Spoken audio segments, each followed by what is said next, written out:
Louis. Il y a quelque temps, j'étais en plein bouleversement professionnel.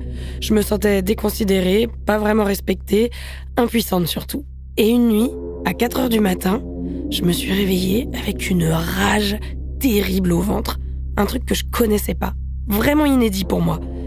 J'étais dans mon lit et je ne savais pas quoi faire de cette boule d'énergie que je pouvais presque sentir. Vous voyez les grosses boules de feu là dans Dragon Ball Z ? J'avais ça dans le bide. J'ai reconnu la colère, l'émotion pure, le concentré plus. Autour de moi, tout le monde dormait. Je me souviens qu'en plus, toute seule, en train d'essayer de ne pas exploser dans mon lit parce que je voulais réveiller personne, je me suis dit que de toute façon, cette colère, je pourrais pas l'exprimer. Que ça allait gêner les gens, qu'ils allaient minimiser et que ça donnerait une mauvaise image de moi. Je me disais, en plus, si je commence à dire des choses, je vais perdre le contrôle. Bref, je sentais simultanément l'intensité de cette colère et l'impossibilité immédiate de l'exprimer. Et donc cette nuit-là, j'ai fait les 100 pas, j'ai crié dans mon oreiller, j'ai tapé dans des trucs, et puis au bout de 2 heures, j'ai réussi à m'endormir. Et 2 jours plus tard, j'ai eu une maxi-angine blanche et un abcès dentaire en même temps.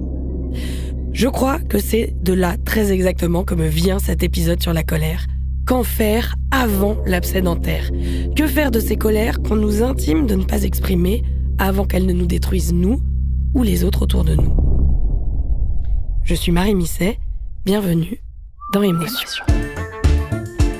Je me suis sentie soulagée, j'avais trouvé les gens qui parlent de ce que moi je vis. Ça me fait rire. Là, il y a les lumières, elles se sont allumées à tous les étages. J'ai tellement adoré que je me suis dit, et j'en veux encore. Mais j'avais pas vu venir ça du tout, mais quoi ? Mais je suis à fond. Émotion.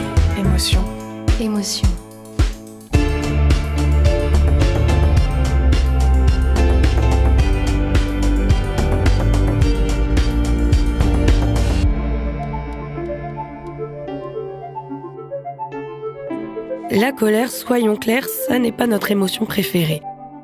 Notamment, et disons-le tout de suite, parce qu'on l'associe assez instantanément avec la violence.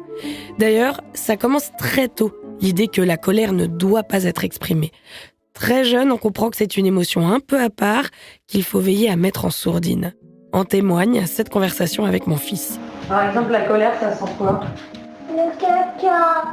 La tristesse, ça sent quoi ? Tous les autres, ça sent le pou.